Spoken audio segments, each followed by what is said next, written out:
My research project is focused on Nathanael Greene and his influence on the Southern campaign's overall importance on the American Revolution and the end. So some background on Nathanael Greene. He was born on August 7th, 1742 in Rhode Island into a wealthy Quaker family. Because of the family's religious beliefs, Greene's father did not want his children to have access to an education. However, after a lot of convincing to his parents, they did hire a tutor for the children. In 1770, Greene's father passed away, and he and his brothers inherited the family's farming and merchant business. He began to amass a large personal library of books on military history, and in 1774, Greene married Catherine Littlefield, and they would eventually have 7 children together. Some pre-war background of how Greene even ended up involved in the American Revolution. So after the French and Indian War, the taxation policies imposed by the British had a direct impact on him and his brothers. One of their ships was seized by the British. Greene and his brothers ended up filing a lawsuit against the man that had seized it. His last name was Duddington.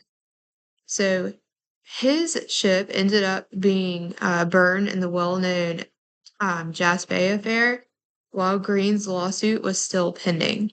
So Greene further ended up drifting away from the Quaker faith as this was going on. And as a result, he was removed from the Quaker meetings in 1773.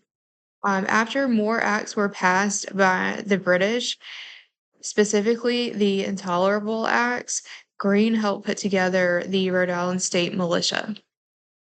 So his involvement in the American Revolution, Greene was given command of the Rhode Island Army of Observation. His army went to Boston, and then Greene was in New York with George Washington, and they became very good friends. After the Battle of Long Island, Greene was put in command of the Fort Constitution and Fort Washington areas. Greene ended up losing Fort Washington in November of 1776, and he was in command of some of Washington's army at the Battle of Trenton in December of 1776. And he was present for the Battle of Princeton in 1777. Both of these were victories for the Continental Army. Greene was also key in the Battle of Brandywine in 1777 by helping the Americans be able to escape capture by the British. And in the winter that followed, he was at Valley Forge, and he was given the title of Quartermaster General, which he was not really happy about having, but he did so because he was given that title by George Washington. So where he gets into the Southern campaigns, by 1780, the South was in a really bad position. The Americans had lost several key cities in the South, like Savannah, Georgia, Charleston, South Carolina, Camden, South Carolina, and 96 in South Carolina. Greene would rely heavily on guerrilla warfare in the South and his cavalry to turn the tide. Greene divided his army, keeping half for himself, and the other half was given to Daniel Morgan. Cornwallis and Tarleton, as a result, did the same. And in 1781, at the Battle of Cowpens, Morgan had a great victory over Tarleton. So after the battle, Greene and Morgan reunited and would lead Cornwallis toward North Carolina away from British supplies in South Carolina. They kept pressing north toward Virginia. Greene's men were much faster than Cornwallis, and they actually made it into Virginia and then were able to turn around and double back into North Carolina. They fought at Guilford Courthouse on March 14th.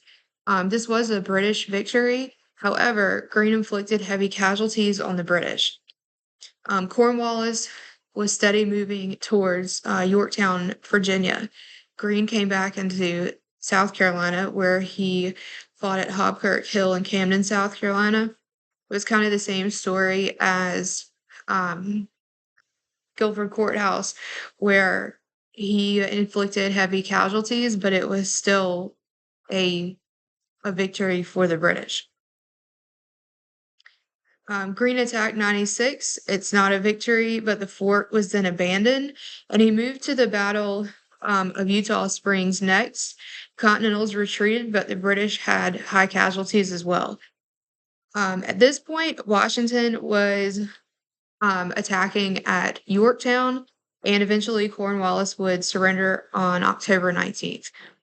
So Greene's actions in the South, while not every victory, or while every battle he fought was not a victory, he was able to incur heavy losses, and ultimately that victory at Cowpens, and then having Cornwallis move towards Yorktown and him come back down south and incur those heavy losses, would eventually force the British to surrender.